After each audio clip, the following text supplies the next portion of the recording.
Mr. Chairman, thank you very, very much. And to members of the committee, thank you for having me here. It's very good to be back to discuss our rebalance to the Asia-Pacific region. I just got back from my 6th visit to the region in a little over a year. And with each trip, I have to tell you I've seen growing dividends of this effort to rebalance our focus on the region and to strengthen a rules-based, institutions-based order that is advancing our interests and increasingly not only in the region but globally. Secretary Blinken, could you pull the microphone just a little closer? Some of the members were having trouble. Sorry about that. Is that better? You. Yes. Thank you. Thank you, Tony. As you said, Mr. Chairman, really nowhere in the world are economic and strategic opportunities clearer or more compelling than in the Asia-Pacific region, home to 4 of our top 10 trading partners, 5 of our 7 treaty allies, the world's largest and fastest growing economies, including 40% of overall global growth, nearly 2/3 of the global middle class, and of course some of the most wired and innovative people in the world. Over the last 7 years, this rebalance to Asia, that is deepening our strategic, economic, and diplomatic ties with the region commensurate with its importance, has helped shape a positive trajectory in the region. We've given substance to the rebalance by bolstering our treaty allies, deepening engagement with emerging powers, strengthening regional institutions, promoting trade and investment, enhancing our military posture, advancing democratic reform, and creating new networks of trilateral and multilateral relationships.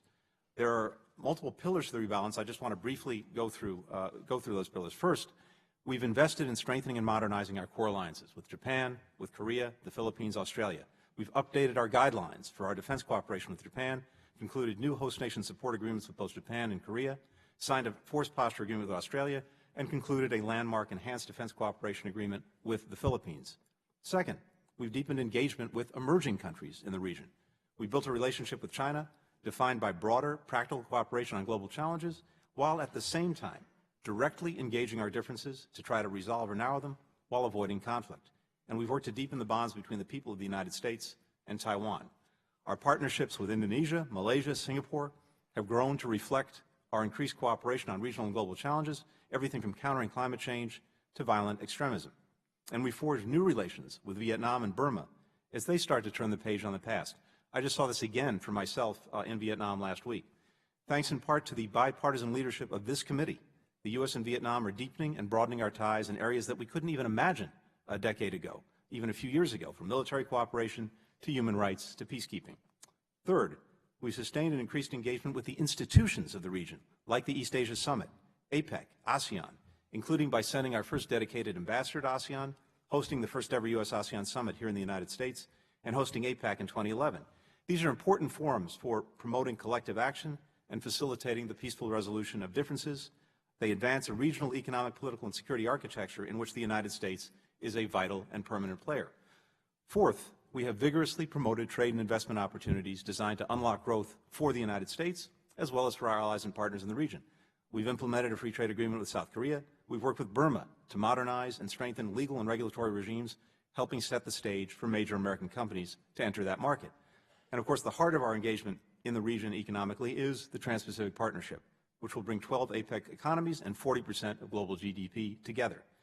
TPP will eliminate more than 18,000 taxes on American exports and help level the playing field for American workers, while solidifying an economic arena in which every participant, regardless of its size, agrees to fight bribery and corruption, abide by international labor standards, including the formation of independent trade unions, and commits to enforcement of environmental safeguards.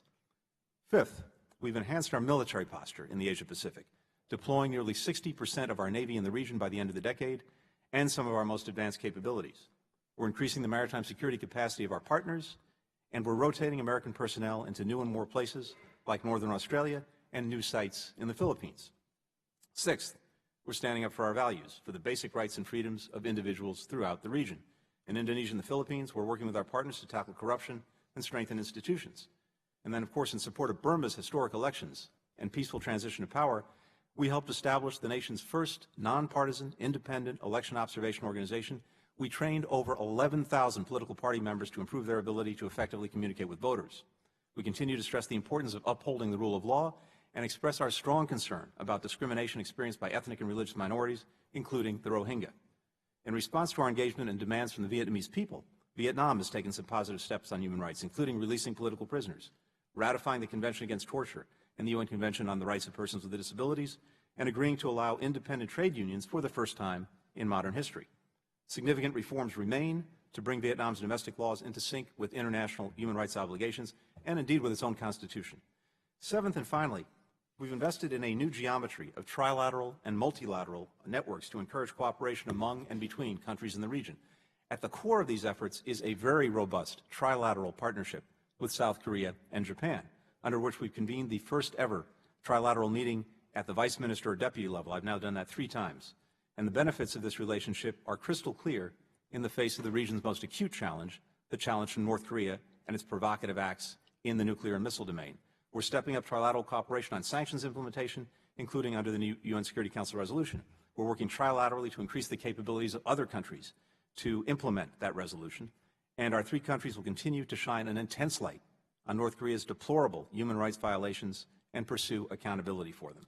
We're also intensely focused on maritime issues, especially China's assertive and provocative behavior in the South China Sea that is challenging respect for international law, freedom of navigation, and the peaceful resolution of disputes. We've also deepened our commitment to the U.S., Australia, Japan trilateral strategic dialogue, hosted the inaugural U.S., Japan, India trilateral ministerial dialogue.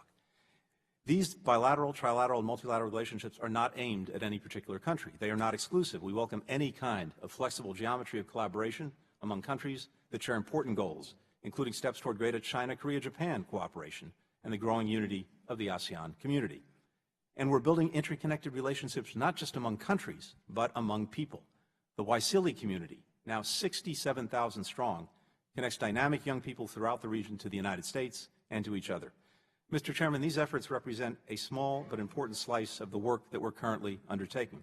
7 years after President Obama rebalanced our sights on the Asia-Pacific, we are leaders of a region increasingly bound by common ideals, shared prosperity, and a collective sense of global responsibility. I thank you very much.